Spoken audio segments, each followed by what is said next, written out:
Hola. Hello, this call is being translated. Abuela, listen to what my phone can do. Abuela, escucha lo que mi teléfono puede hacer. ¡Wow! Ahora dime sobre tu novia nueva. Wow, now tell me about this new girlfriend. Huh?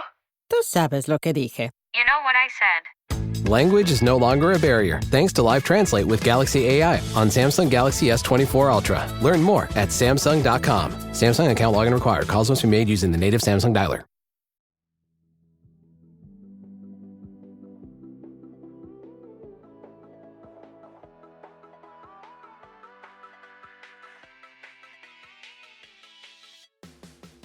Since at least March 1968, the world has been gifted with original music by Reginald Dwight, the artist better known as Elton John. From the 60s up through the 2020s, Mr. John would go on to have one of the most successful music careers in pop history, spanning 31 studio albums, 10 soundtracks, 5 live albums, 16 compilation albums, and a slew of awards and accolades. Now that Elton has recently retired from live performing, the Great Pop Culture Debate wants to look back at his inimitable songbook and attempt to determine the best Elton John single of all time. I'll demur on whether I am stone cold sober, but I am a bitch, and I am in fact back. I'm your host, Eric Resniak. Please help me welcome my panel for this episode. First, like Kiki D, I know he won't go breaking my heart. It's Derek Makita. I couldn't if I tried. You know, I think we can make it. Next, she's sitting like a princess perched in her electric chair. It's Kate Rakulia. You almost had your hooks in me, Sugar Bear. Sugar Bear. That's what they called me in high school. And I was there. Drink. You were. Drink. And we have an extra special guest for this episode. Please welcome John Higgins. John has been Elton's archivist and feature writer for EltonJohn.com for the past 10 plus years. He has seen Elton in concert 112 times since 1974, and he joins us today with his Thinking Captain Fantastic on. Let's see if he's still standing by the end of the pod. Well, I'm just eager to see which of you crazy kids are true survivors and who are the little kids. Oh boy, my blood, like winter, is freezing just like ice. And up in the producer booth, we have Curtis Creekmore, who is watching the clock to make sure that the sun doesn't go down on us. If you're curious about how we ended up with the Sweet 16, become a Patreon supporter of the podcast or check out the bonus preview of the episode on your podcast platform of choice, in which we go through the whole bracket up to this point. And don't forget, you can head to greatpopculturedebate.com and find the listener bracket for this episode, as well as a playlist featuring every single song we discuss, so you can play along with us at home. And with that out of the way, it's 0 hour, 9 a.m., and we are going to take a timeless flight to kick off these debates. First up, it's another unanimous decision in favor of ultimate number 1 seed Your Song, meaning that 5 seed Honky Cat was left to find gold in a silver mine. But I do want to take a moment to speak on Honky Cat.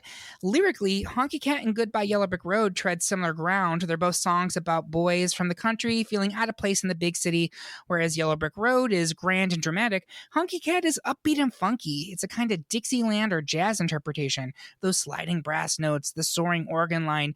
It is one of my favorite Elton bangers. And the lyrics, I mean, my redneck ways, as Kate Rakulia can attest, I come from a town with more cows than people. I am the Honky Cat. Yes. The Honky Cat is me. So I love it. I will always love it. But Your Song is absolutely the one that should move forward here and will into round 3. Next, the majority of the panel wants to remain on the path of good 2 seed Goodbye Yellow Brick Road, but John prefers songs in the key of Kiki D and prefers the duet Don't Go Breaking My Heart, a 3 seed. Kate, go back to your plow to dig up votes for Road. John, nobody knows it. Nobody knows it. But you're going to tell us why Breaking My Heart should advance here. John, please go first. Boy, I left my falsetto in my other throat. All right, so I'm going to start with 2 words, Kiki D. My God, her career should have exploded, but it didn't. But around this time, she had the big hit with I've Got the Music in Me. Yes. She was the first white female artist to be on the Motown label. She sang Dusty Springfield stuff. Kiki D has a history and a legacy. And this song, which ruled the summer of 1976. Anybody who was, had 2 ears back then probably got sick of this song. It just was everywhere. I have done things on EltonJohn.com specifically about this song, and I have called it the summer of 76. They're intertwined. It charted higher than Yellow Brick Road. So Yellow Brick Road was at 2 in the U.S., 7 in American adult contemporary, and 6 in the UK. Don't Go Breaking My Heart Is Easy. Number 1 in the US and adult contemporary and the UK. It swept the table. It was also number 1 in the US for 4 weeks and then in the UK for 6 weeks. It's a platinum release. It made Elton the first act to amass 6 number 1 Hot 100 hits in the 70s. Wow. That's a lot of information to take in, but it put the biggest musician in the world at a higher level. The song was inspired by Marvin Gaye and Tammy Terrell's duets. Sure. Things like You're All I Need to Get By and Ain't Nothing Like the Real Thing and Ain't No Mountain High Enough. James Newton Howard did the string arrangements. He is now a arranger for almost every film you see. He's everywhere. RuPaul and Elton covered it in 1984 with the Giorgio Moroder mix. So that's a cachet. So, what more can I say? I tried. I couldn't if I tried, but I tried. Couldn't if you tried. Great Yeah, argument. exactly. I have to say, anyone who gets sick of hearing this song, I don't know who you are. I don't know your life, but look at your life and look at your choices. This song, this and Funky Town, I could hear on repeat to the end of my days and be a very happy person. But that being said, Kate, talk to us about Goodbye Yellow Brick Road.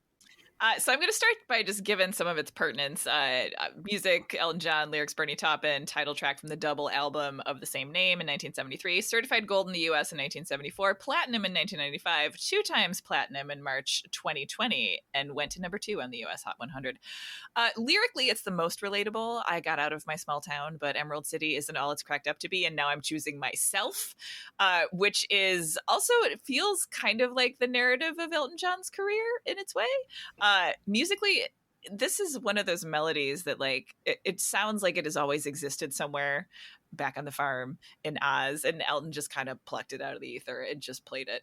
And then there's this incredible cadence at the end of the chorus where he just, it's so good. I talked about this on the Patreon, but I want to bring it up here because throughout so many of Elton John's songs, they're all story songs. They're not all story songs, but many of them are story songs. They're very specific. There's poetry. There's very use of words is very important. And Elton John enunciates every single one of them, which means his music is incredibly easy to sing. It's incredibly just clear. And immediately you are there specifically in the story that he's creating. There's so many, it's such a good song. A Goodbye Yellow Brick Road, where the dogs of society howl. You can't plant me in your penthouse. I'm going back to my plow. Back to the howling old owl in the woods, hunting the horny back toad. I finally decided my future lies beyond the Yellow Brick Road. My rubric for this episode was how Elton is the song. How is it this sort of enigmatic lyricism, this beautiful, haunting, dramatic vocals, beautiful music, catchy, immediately it feels like a song that has always existed. How culturally significant is it? Goodbye Yellow Brick Road, people associate that with Elton John. They know what it is. And my own personal kind of special sauce on it. I love this song. But its peak defining Elton argument for me is that this was the name of his farewell tour, was Farewell Yellow Brick Road Tour. So I feel like it should advance while also recognizing that the Song of 76 is a great song. We have such great arguments this episode. I'm so delighted. Whew, Derek, came loaded for Elton John. We sure did. For Sugar Bear. That's what we came loaded for. Sugar Bear. Loaded for Sugar Bear. Derek, where are you on this one? Yeah, I am still with Goodbye Yellow Brick Road. Also, if you have not had a chance to catch the tour that we just spoke of, the Farewell Yellow Brick Road tour, go to Disney Plus after you finish listening to this episode. It is streaming there. It's his 2022 performance, The Farewell from Dodger Stadium. It is so perfectly produced to the point where it really is kind of like the gold standard for concert productions of in the streaming era. So definitely go have a listen to that. That's a great show because I'm in it 3 times. I'm in 3 Epcot. There you go. There you go. So, Amazing. and that's the show that gave Elton his EGOT. Yes. Yes, that's EGOT right. now. That's and right. So yes. that Disney broadcast production gave Elton his EGOT. Work. Love fantastic. I have to say I'm still on Yellow Brick Road here, and I do want to echo what John said about Kiki D. If you have not listened to Kiki D's solo work, please take a moment and do so. That voice is incredible. I Got the Music in Me is a shock. It's a lightning bolt right into your soul. It's such a good song, and it's only one of many. But I do feel that Yellow Brick Road is the more intrinsically Elton song. So thank you for the great argument, John. Amazing. But we are going to push Yellow Brick Road into round 3. Next, the panel is evenly split between 3-seed Crocodile Rock and 2-seed I'm Still Standing. John, tell us why the biggest kick you ever got was doing a thing called the Crocodile Rock. And did you think this fool, that would be me, could never win? Well, look at me. I'm coming back again to push for Still Standing. But John, please go first. Nah. No. Listen, both songs are bangers. Both songs are tremendous sing-along songs in concert. In fact, Elton paired them in this Yellow Brick Road tour.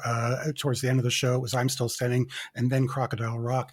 But Croc Rock was his first number one in the U.S. His first number one single anywhere on the planet was Crocodile Rock. I think, to me, that is a huge stamp of approval. We also have to talk about a little thing called The Muppet Show. Elton was on The Muppet Show. He performed a number of songs. This included, he performed Crocodile Rock with Dr. Teeth and the Electric Mayhem and the crocodiles around the bottom, wearing his iconic Take a Drink. Is that correct? Yes, that's correct. Okay. You know this show. Well done, sir. His iconic chicken feather outfit with just all kinds of feathers all over the place that was reprised when he appeared in the Kingsman movie, the second Kingsman movie. He wore the same outfit when he was doing a flying kick. So first number one single, one of the best sing-along songs ever written with the Na Na Nas. It makes people happy AF. And it is on The Muppet Show in all its glory. So I think it should be strongly considered. As I think anyone who listens to this podcast can attest, we stand the Muppets. At least one person on this episode was on our best Muppet episode. And then Derek and I pushed Muppet Babies controversially to the heap of the best. Please, sure did. Yep. Please no do not regrets. Rip open those old wounds. Thank you, Kate Rakulia. What have I done? No, you're good. I'm going to talk about I'm Still Standing. It was my personal introduction to Elton John. I can vividly remember watching the video for this on MTV. It was bright, it was colorful, it was energetic. And for a little gay boy growing up in the middle of nowhere, I was immediately intrigued by this man who was very clearly different in ways I didn't understand, but fully resonated with. It is another one of Elton's absolutely rollicking, upbeat songs, the lead U.S. single for his 1983 Too Low for Zero album. For the moment that opening chord comes in, you're hooked. Elton is off and strutting and dragging us all behind him. While the song certainly resonates with Elton's resilience in the face of personal and professional setbacks, Bernie Taupin initially wrote the song as a kiss-off to a former flame. But there's no doubt that it has become one of Elton's signature tracks, even used as the ending credit scenes for his 2019 biographical film Rocket Man. It was also the final lip sync in Drag Race UK Series 2, filmed during the height of the COVID epidemic, and I think at that point all of us could resonate with the song and its untamable spirit. That being said, Kate, where are you on this one? I got to give it to those crocodiles, Win by a Muppet. And there's something to the, it being the first. Although I'm Still Standing is it's a great song. It's a great kiss-off song, just generally. Derek Mikita, where are you on this one? So I am with I'm Still Standing. So we're split 2-2, and Crocodile Rock is a 3-seed. I'm Still Standing as a 2-seed. Oh, there we go. Okay. I'm actually kind of open to switching my vote to Crocodile Rock here because it was the first number one single and has a primacy argument that I get in trouble with sometimes on the show. But I think I'm willing to switch my vote here to Crocodile Rock. So that would give it the votes to advance into round 3. Next, the majority of the panel is in favor of Endless Summer and 1-seed Don't Let the Sun Go Down on Me. But I'm going to raise Cain and spit in your eye as I push for 4-seed The Bitch Is Back. Derek, why would Sun going out in round 2 be like losing everything? I will be full of nasty habits until the bitch comes back. I'll go first. Listen, I love Elton's ballads. I do. I don't know if there is a better male pop balladeer, and I mean that. but I also equally love his bangers. And my God, is The Bitch Is Back an absolutely scorching track. The track was inspired by Bernie Taupin's then wife, Maxine, who, when Elton would get in a bad mood, exclaim, "The bitch is back," and Elton begrudgingly admitted that it became a theme song for a time, a play on his public personality. That chorus is instantly catchy. I can bitch because I'm better than you. It's the way that I move, the things that I do. An incredible saxophone solo. Kate, a saxophone solo. I mean, it's I true. know. I am always swayed by that. Always am. That ending crescendo of the title over the rock chords and brass blasts, the attitude captured in this song is like a musical wildfire. It just rips through whatever's going on in your life. And it is, in my opinion, one of the very best strutting that ass tracks in the history of pop music. But Derek, talk to me about Don't Let the Sun Go Down on Me. Yeah. So in the earlier rounds, I actually voted for The Bitch Is Back. But in this matchup, my vote absolutely goes to Don't Let the Sun Go Down on Me. It is no contest. This is one of those songs that begs to be heard in the biggest possible venue. It's got an epic feel to it. The music and lyrics are just perfection. And it's a love song, but it's an unusual one. And that's by design. Bernie wanted to write lyrics that would convey the emotion using words that felt more cathartic, more raw and complex. And boy, did he deliver. Okay, I'm going to stop for a second. Can you hear my dog whining in the background? I can hear your dog. A little bit. The bitch is back. Oh my God. It is back, ladies Oh and my gentlemen. God, right? Okay. So I feel like we should keep that in. I think we should. Okay, so I'm just gonna continue. And as truly amazing as this song is, it turned out to be incredibly difficult to record. Sir Elton would do take after take, getting more and more frustrated that it never sounded quite right to him. But in the end, he tapped into a quality and a range that he himself acknowledges he wouldn't have been able to record earlier in his career. It was only his confidence that kind of helped him push through. And what we got is truly one of the best Elton John songs ever. In addition to its massive success, we also must tip our hats to him revisiting the song for Live Aid in 1985 and as a live duet with George Michael in 1991, which itself became a #1 hit. So yeah, it's Don't Let the Sun Go Down on Me. And that's what I think should advance here. All right. Thank you. Kate Racculia, where are you on this one?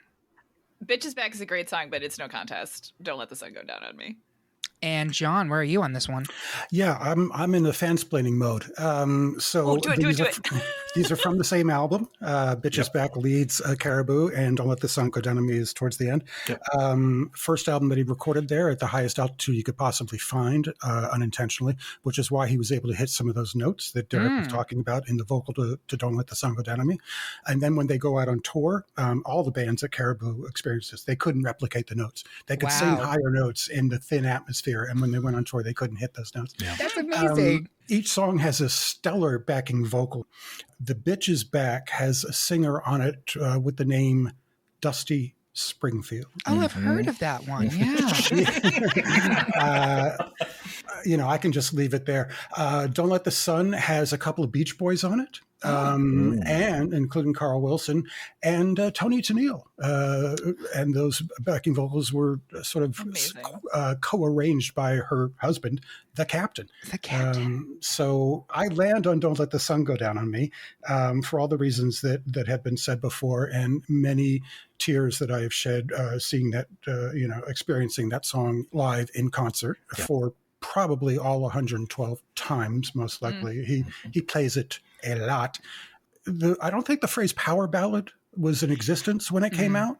I think it came out a beat or two later, but it is one of Elton's best power ballads. It really is, yeah. It is, absolutely. So that means we will advance Don't Let the Sun Go Down on Me into round 3. I will just add, if you're listening to this and wondering why my voice is so high, it's because I'm at a high altitude. That's the explanation for all of it. At every episode of this podcast. All right, so moving on. Next, it's a unanimous decision for 1-seed Rocket Man, which meant that 4-seed Can You Feel the Love Tonight actually felt the sting of defeat. But Kate, you wanted to say something about love. Just something about love. Just a little bit about just love. Just a little bit. It is. So we talked on the Patreon about what I think that this sentiment goes throughout the panel. That Circle of Life is the actual better song in The Lion King that Elton John and Tim Rice wrote for that 1994 Disney movie.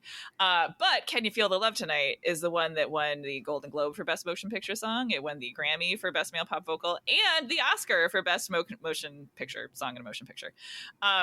2 parts of the EGOT. Yeah, 2 parts of the EGOT right there with that one song, right? Yeah. It's a juggernaut. It's a juggernaut culturally. It's a huge. I mean, this was sort of like Elton John was like a superstar, and then he was like a mega global star. I feel after this in terms of how his profile just was huge.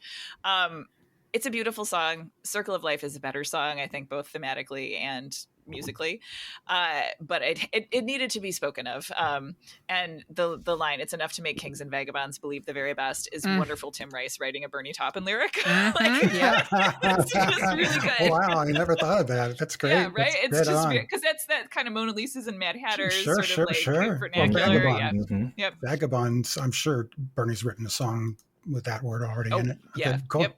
I'm sure. That's great. Excellent. Yes, I would say that you lionized that song. Yeah. So well done. Next, the panel is leaning toward another spin with 2-seed Tiny Dancer, but John remains captivated by 3-seed Philadelphia Freedom.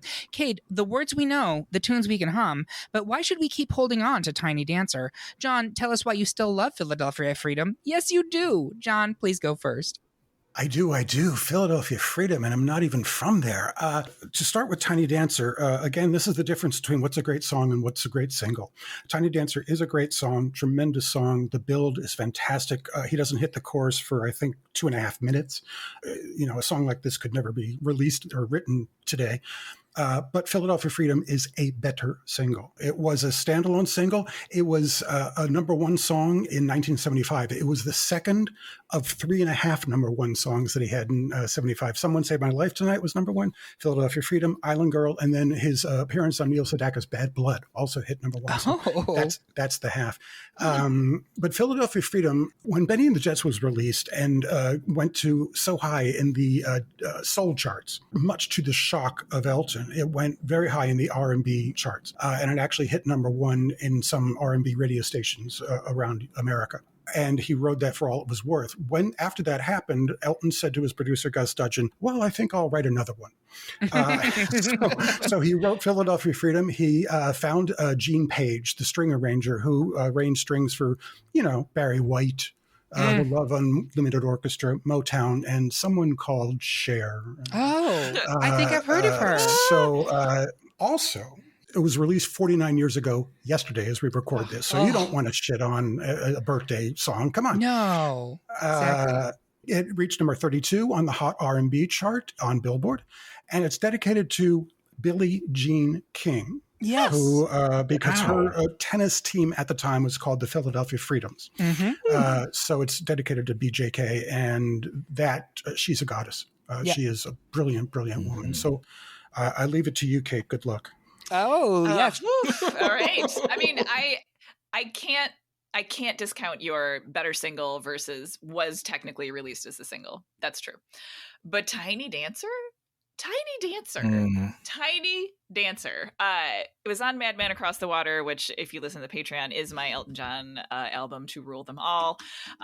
It came out on the album in 71, was a single in 72. Certified gold, not until May 2005, though.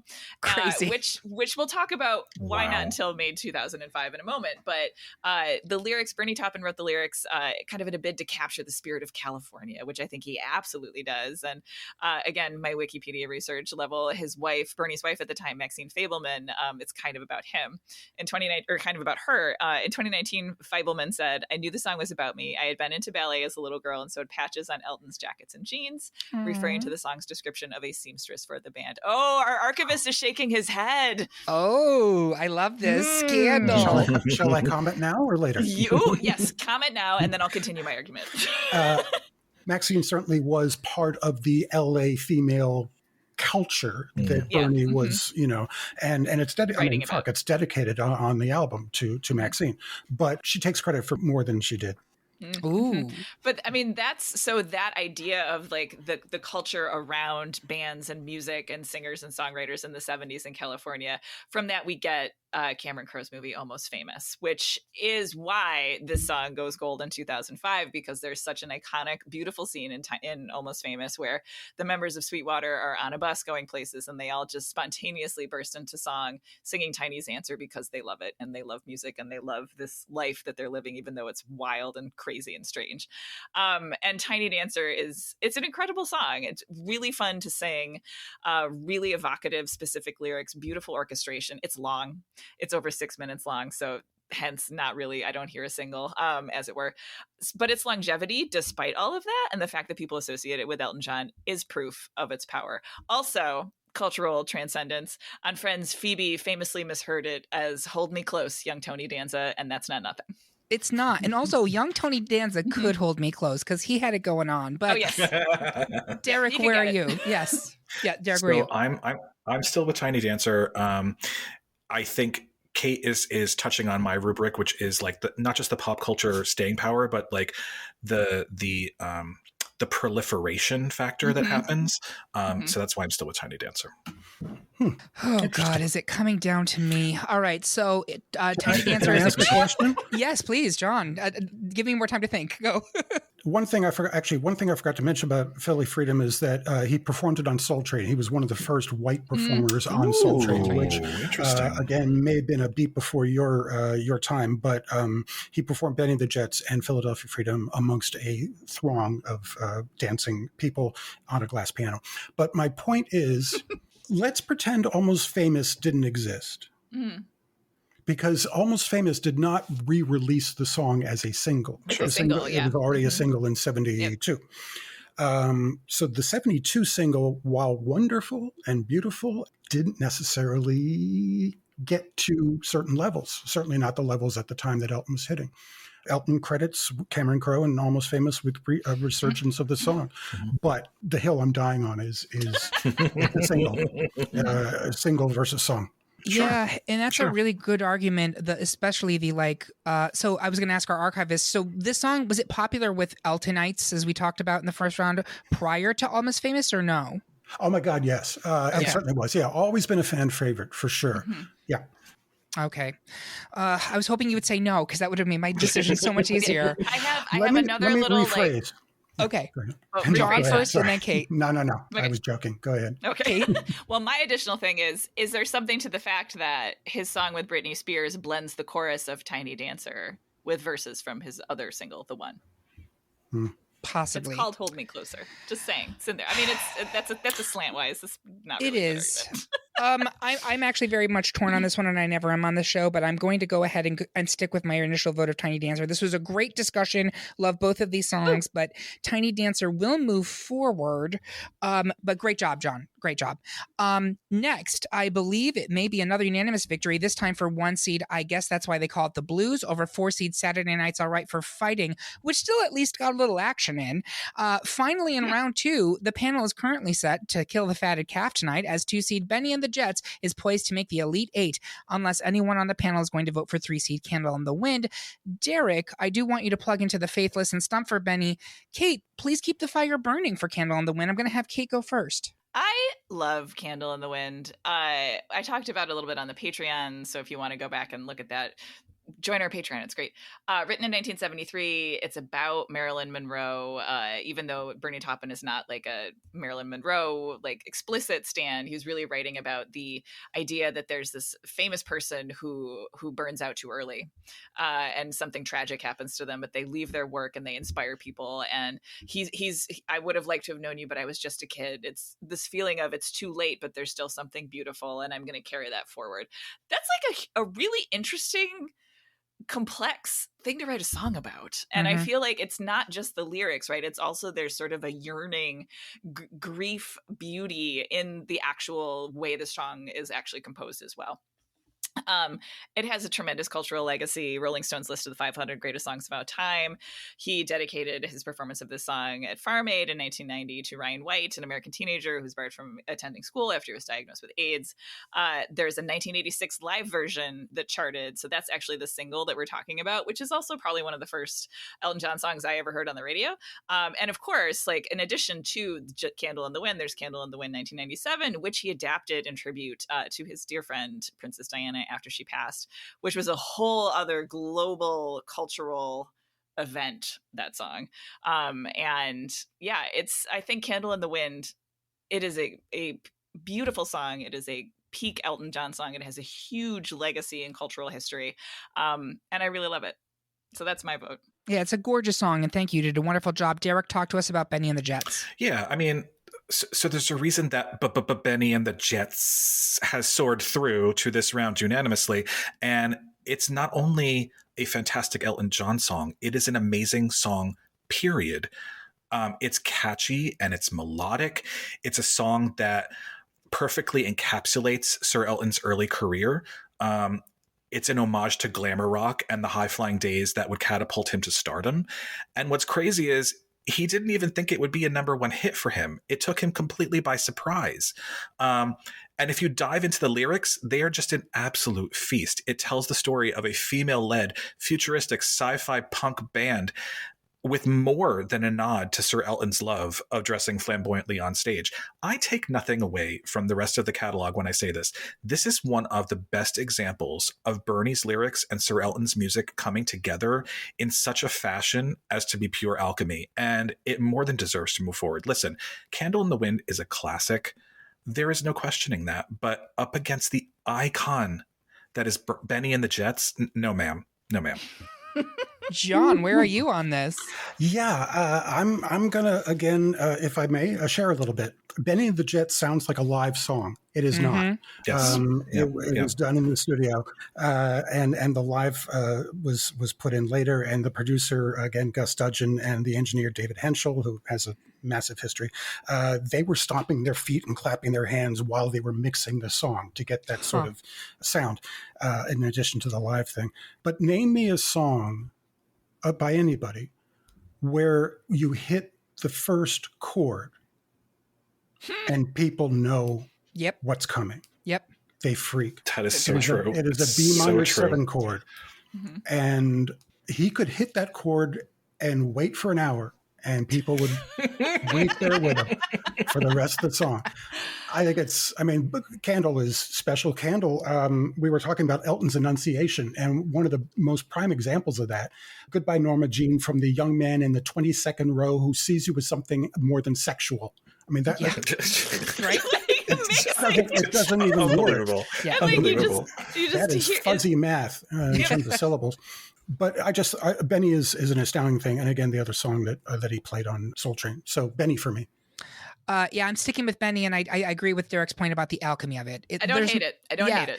There's not another song that I can think of that sounds like Benny and the Jets from any other artist. And I mean, that is the biggest compliment. Yeah. So we've been moving Benny into round 3, and that's the end of round 2, folks. We're going to take a quick break to put on our mohair suits so we can sign some autographs. We'll be right back after these messages.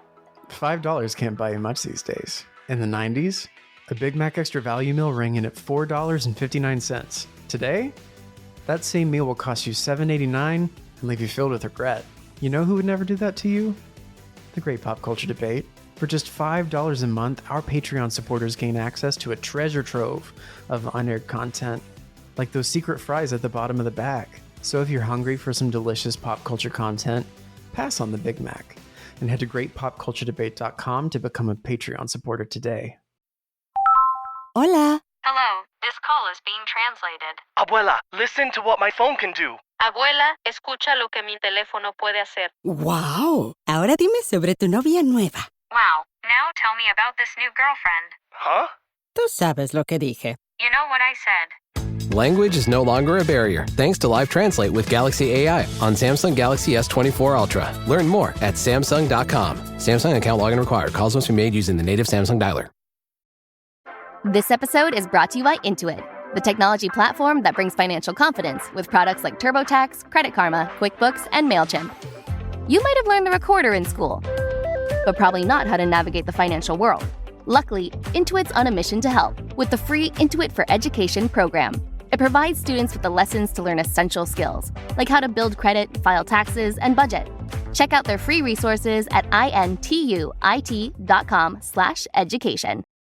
And we are back for round 3 of our Best Elton John Song Debate. Before we get into the Elite 8, I want our panelists to share their social media accounts, what else they're working on, and their first memories of Elton. Derek, can you go first, please? Yes, you can find me on Instagram and Threads at DRKMKT.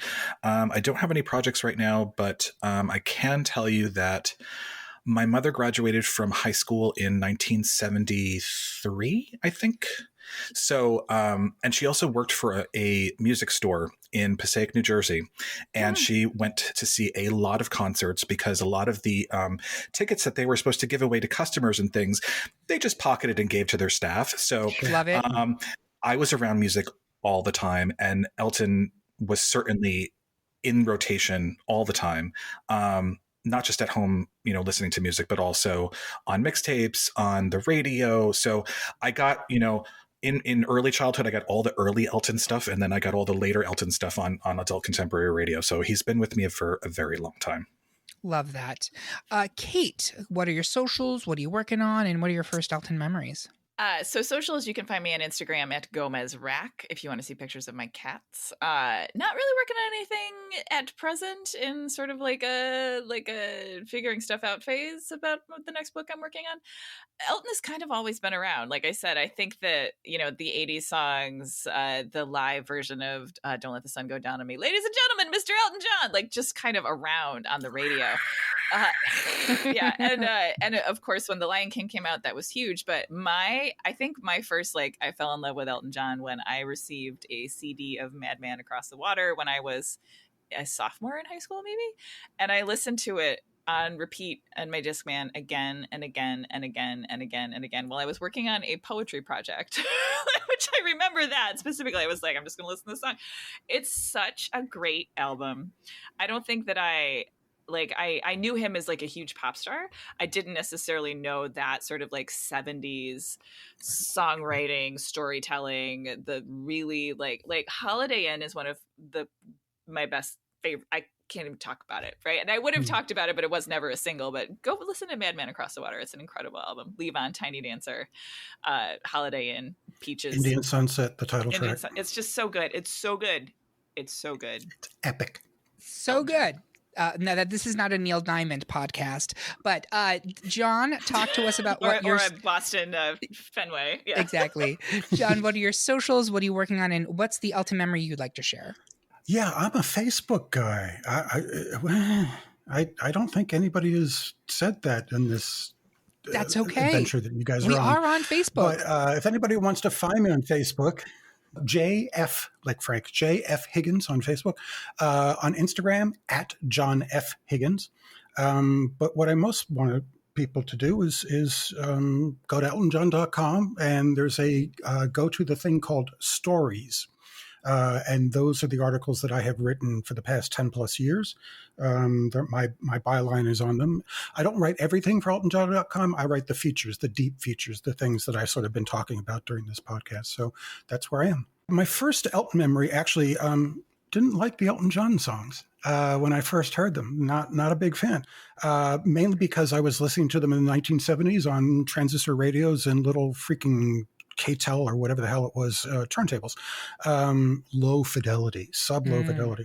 A friend of mine had a killer stereo with KOSS headphones, KOSS, and I stood there next to his stereo and unfolded the trifold of Goodbye Yellow Brick Road, which was his most recent album at the time, and my life changed within 20 minutes. And I knew at the time my life changed. I certainly didn't know that I would end up working for the guy. Things happened so vividly that I remember what I was wearing, which was blue jean overalls and a T-shirt. But it was because I loved Alice Cooper at the time, and I loved John Denver at the time, and I loved Monty Python at the time. And side one of the Yellow Brick Road album covers all three. John Denver could have done Candle in the Wind. Alice Cooper could do parts of Funeral for a Friend and Love Lies Bleeding, that heavy rock stuff. And Betting the Jets is just a fun little quirky song. It's got a sense of humor to it. So that's the Monty Python. And I have never looked back. I adore my job. I adore my job. That's awesome.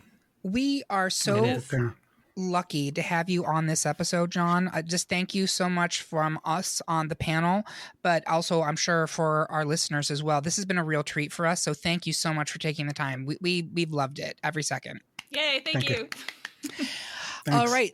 So for me, you can find me at Eric Resniak on Instagram, or just message at Great Pop Culture Debate on Insta or TikTok, or at GPCD on Mastodon. But what you really need to do right now is sign up for our weekly newsletter, which comes out every Monday at noon, and it tells you about everything new in pop culture that week. Sign up by finding the link on this episode at greatpopculturedebate.com or via our link tree on any of our social media accounts. Also, time for our Patreon shout out. A big thank you to Diane Meehan, who has been a supporter of our show since October 2021. Now let's move on to round 3 so we can get back to the howling old owl in the woods hunting that horny-backed toad. First, I hope you don't mind, but the bulk of the panel is continuing to vote for one seed Your Song. But Derek is wondering, when were we going to come down? When are we going to land? Because he thinks our future still lies with 2 seed Goodbye Yellow Brick Road.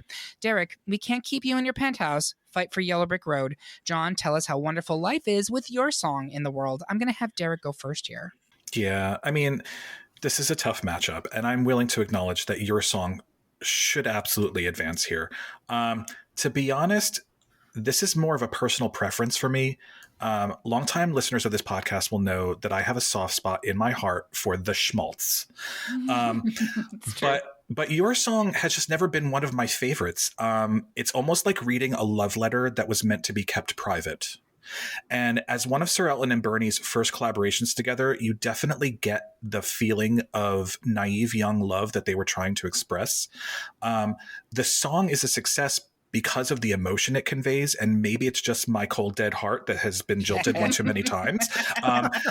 Maybe that's why it doesn't get my vote here, but also maybe that's why it deserves to move forward. It is the perfect love song.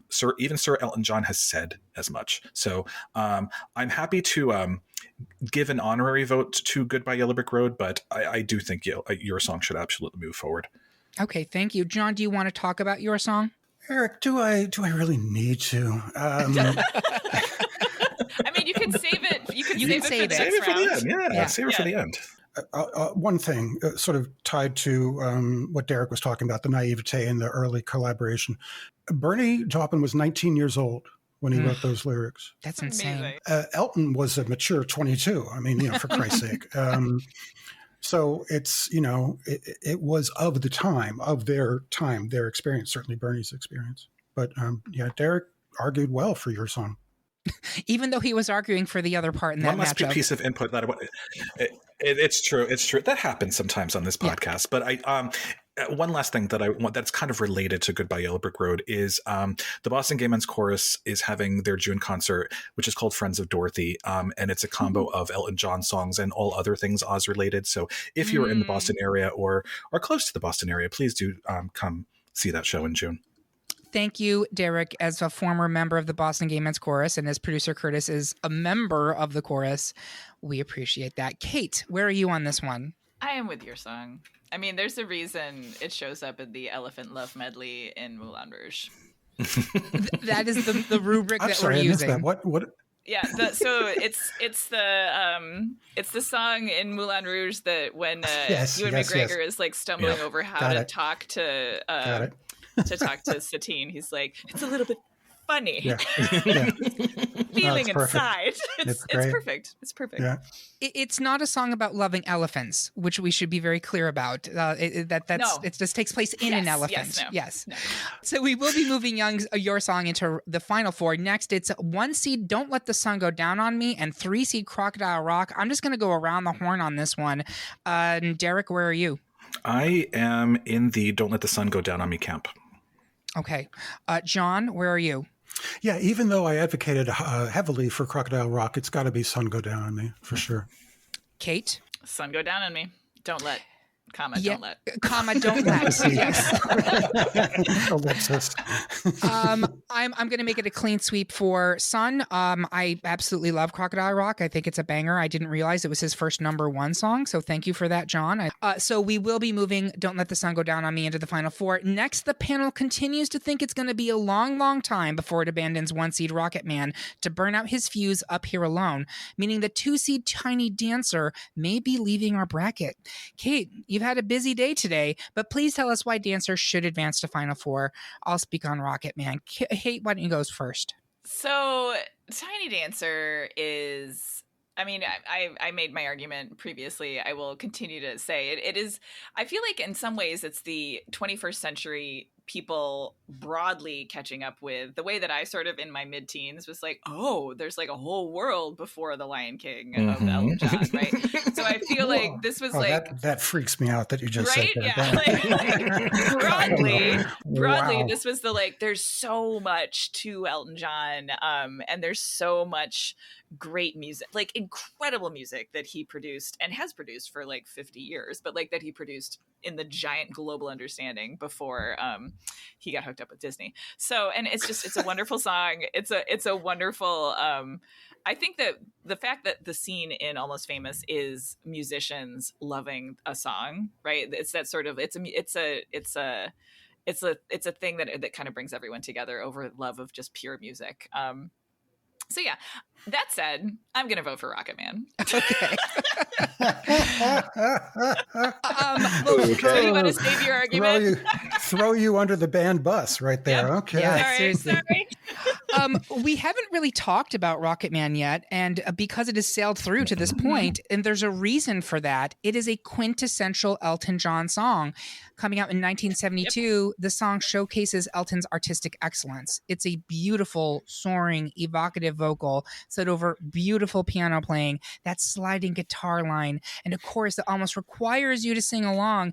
It is a powerful song about hope and isolation that pretty much anyone can relate to, regardless if you're a pilot in space or a student setting out for college.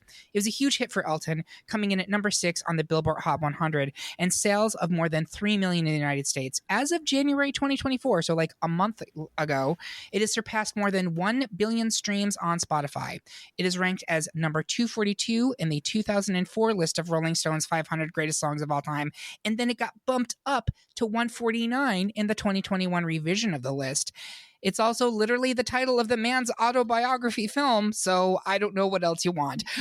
John, you're voting for? I'm still standing. No, Rocket Man.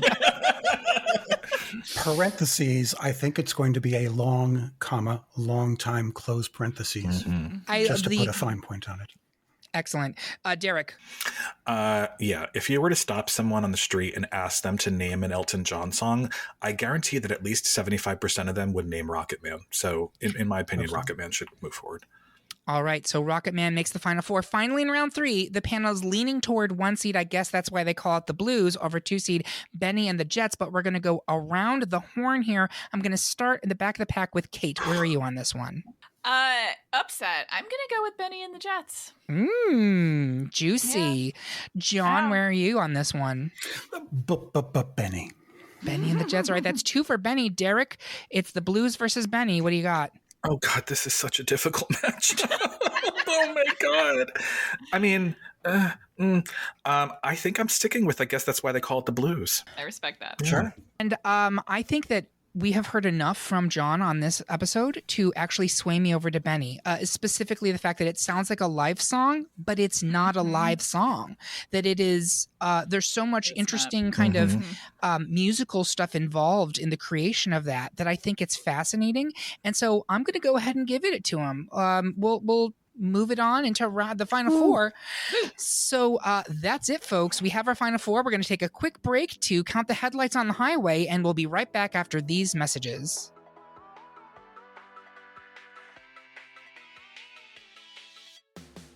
Enjoying this episode? Did you know there's a playlist of songs to go along with it? We make them for most of our music-based episodes, as well as weekly collections of our favorite songs, past and present. Head to greatpopculturedebate.com and click on the bonus section, where you'll find tons of curated playlists to pair with your podcast experience. Happy listening.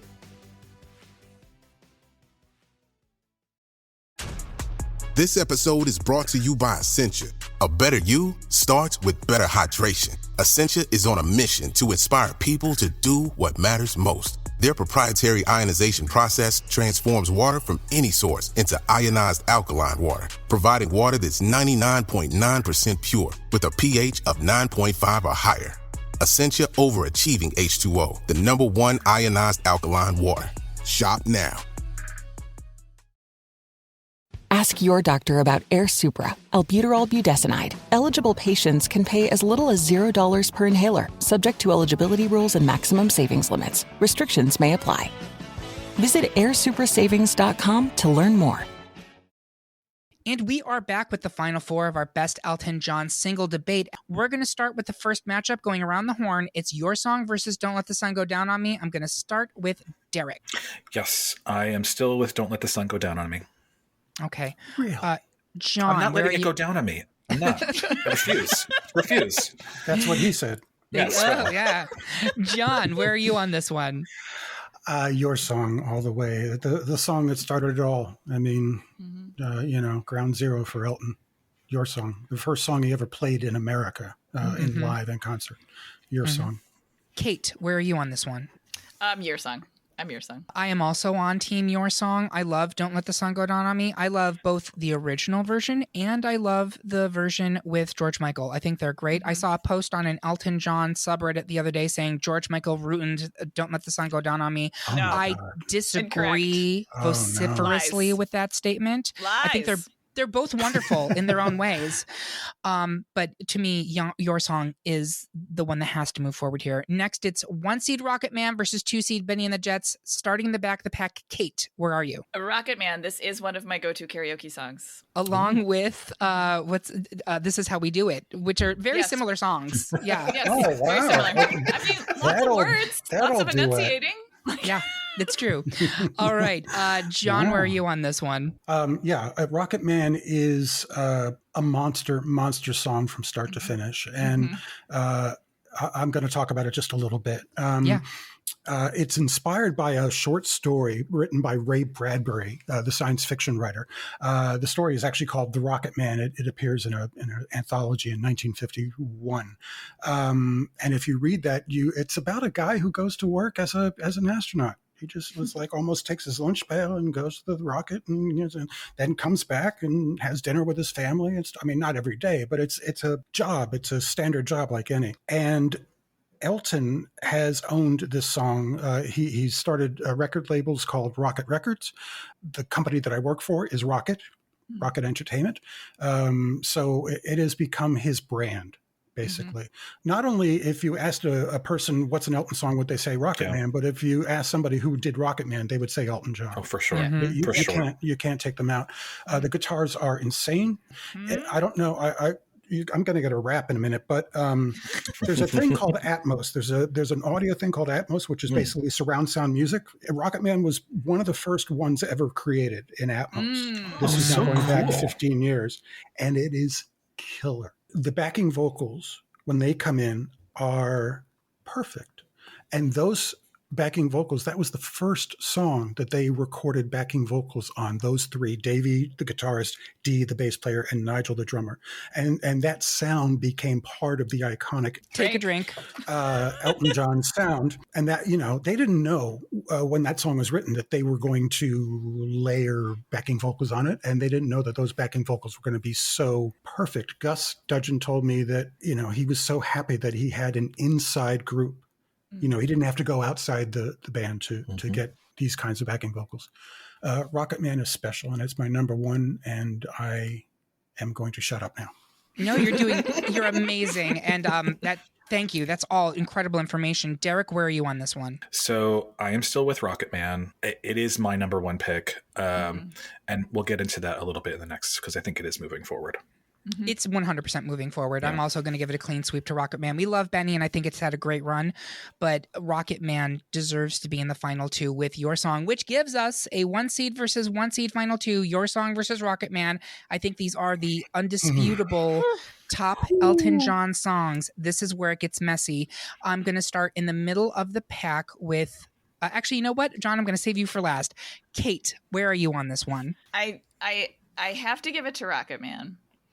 Although I want to hear everything John has to say about both of them. And I also want to say Your Song is a perfect song.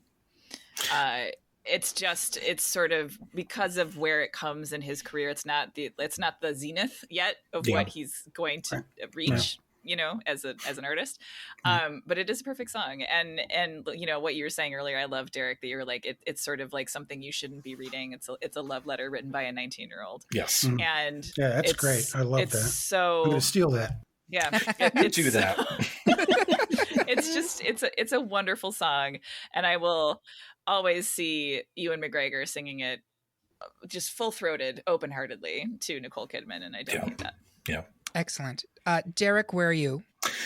So I'm still with Rocket Man, and for me, it basically just boils down to Your Song is a perfect love song, but Rocket Man is a perfect Elton John song. Nice. And I'm just going to leave it there. Yep. So this is an audio medium. John had a costume change. Yep, you couldn't see that John went, and he has put on a hat now, and it may be a clue as to who he's voting for. John, who are you voting for here? Well, I'm voting for the song I'm arguing against in this one. Interesting. In this way, I'm gonna really expound about Your Song. But when the dust is settled, it's Rocket Man for me. And you know what? After this is over and we all sign off and turn our computers off, I'm going to step 10 steps to the right and turn on my Atmos and listen to Rocket Man. There you go. It is a touchstone song for me. However, Your Song, as I said before, started it all. He has played it in virtually every concert he has ever done, which is just a little bit shy of 4,000 concerts in his lifetime since 1970. It has opened shows on tours. It has closed shows on tours. It is the song that if he happens to not play it, that's the song they say, oh, he didn't play Your Song. That's the disappointment song. I almost hate to do statistics on this because it is such an emotional song. As Kate said, it's a perfect song. The E flat chord on the left, 4-note intro on the right, which he improvised. He did that on only one take. He did other intros on previous takes, but that was the intro that nailed it. But I'm going to throw a few things. It was inducted into the Grammy Hall of Fame. In 2004, it was number 136 on Rolling Stone's list of the 500 greatest songs of all time. It is listed in the Rock and Roll Hall of Fame's 500 songs that shaped rock and roll. It is not his highest charting or anything, but it is the song that if it didn't exist, we would not be sitting here. Yeah. That's valid. Yeah, absolutely. Speaking about Nicole Kidman, the rumor is that she was the one that was the highest bidder when the original lyrics to Your Song were auctioned off. The actual piece of paper with the handwriting. And that was in 2019. And she, or whomever, $190,000. Wow. For the original lyrics to Your Song. But for that reason, you're voting for Rocket Man. Yes, exactly. Yeah, I am. What can I say? The arrangement in Rocket Man. Oh my God. It is for people. And it is both an open song and a very tight song simultaneously. It is a song about going into outer space with 8 arcing guitars right soon after, not long after David Bowie's Space Oddity was such a huge hit. And in fact, there's a lot of sort of crossover between Bowie and Elton. But two totally different songs. It's not like Elton ripped anybody off in creating this. Again, it's to me one of those, you play the chord, you don't thump the chord. Actually, it's almost the same chord, but you play the G minor chord softly and sing the first line, and people now can live their life again over the next 3 minutes and change in concert because they know where they were every single sort of phase that they heard Rocket Man. Yeah, no, I think the argument that Your Song is the beginning of his incredible career, but Rocket Man is, I'm not even going to say it's the pinnacle of his career because he's had so many pinnacles. It's one of many pinnacles. But in terms of an artistic achievement, I just think it is pretty much peerless in popular music. To like extend the metaphor, is Rocket Man when he broke through the stratosphere, right? I may or may not have leaned on that verbiage in some of the articles I've written on EltonJohn.com. It's sitting right there. I mean, part of the reason I love singing Elton John songs karaoke, it's very kind of in my vocal range. But this song is just wildly fun to sing. And I love what you're saying too about it's both specific and universal. It's cosmic and an individual. And it's a great song. Can I say something else? Yes, please go for it. Just a personal experience. One of the best Elton concerts I ever saw was when he toured with only a percussionist named Ray Cooper, who is mad and a genius. So it was a piano player and a percussionist on tour in 1979, and they played Boston. And Elton came out without eyeglasses, without high-heeled, platform shoes, without any sort of costume. He looked like, I'm not going to say a normal person because it was still interesting, but it was not flashy in any way. It was the opposite of flashy. It was very low-key for Elton. And the concert, so you're listening to these songs, these hits that I've heard for so long, fully formed. You're listening to the raw, almost the demo form of them because it's just Elton on piano with some percussion. In Rocket Man, I literally rocked back, pun not intended, in my seat when he did Rocket Man because he improvised. He always improvises at the end, and then he started to sing, "I'm just a fucking Rocket Man," and I just thought, what a wonderful fucking twist. Wow. On that song. And I don't know if he was saying me, Elton, I'm sick of the road or whatever. I'm not going to read that into it. I'm just saying it reframed that song for me and it stuck with me since 1979. Yeah. Wow. That's incredible. Again, thank you. On the inside. Yeah, John, thank you so much for all of this incredible information that you are sharing with us. This is such a gift to us as panelists, but also our listeners. So I am also voting for Rocket Man for every reason we've already said. And there you have it, folks. Our pick for the best Elton John single is Rocket Man. Do you agree? Do you think we should be strapped to a rocket ship headed to Mars? Tell us how you really feel by leaving a comment on this episode at greatpopculturedebate.com or find us on Instagram, Facebook, TikTok, or Mastodon. While you're there, make sure you subscribe and follow the podcast. You can hear about what new debates are coming soon, vote in open polls, and even decide which topics we tackle next. If you really enjoyed this episode, please take a minute to like and rate the episode on whatever platform you listen on. I want to say thank you to my panel. I may be quite simple, but now that it's done, I hope you don't mind. I hope you don't mind. I hope you don't mind all my terrible puns. And thank you for listening. If you loved what you heard, please consider supporting us on Patreon, where you can get even more exclusive content and you get episodes a whole day early. We hope you have a good one. And remember, everyone is entitled to their wrong opinions. Goodbye, Yellow Brick Road. Everyone is talking about magnesium. It's all you hear about. But why? What do we know about magnesium? Well, magnesium is the #1 mineral that 75% of Americans are deficient in. If you are a woman over 35, magnesium will help you rediscover balance, energy, and vitality. Magnesium supports more than 300 enzymatic reactions in your body, including those involved in hormonal balance. From functional medicine doctors to mental well-being and female hormone experts, we all know that magnesium is the one mineral to improve all aspects of well-being and health. But which one? Magnesium Breakthrough from Bioptimizers, the trusted choice recommended by leading experts with 7 best-absorbed forms of magnesium to ensure your body receives the support it needs for overall well-being.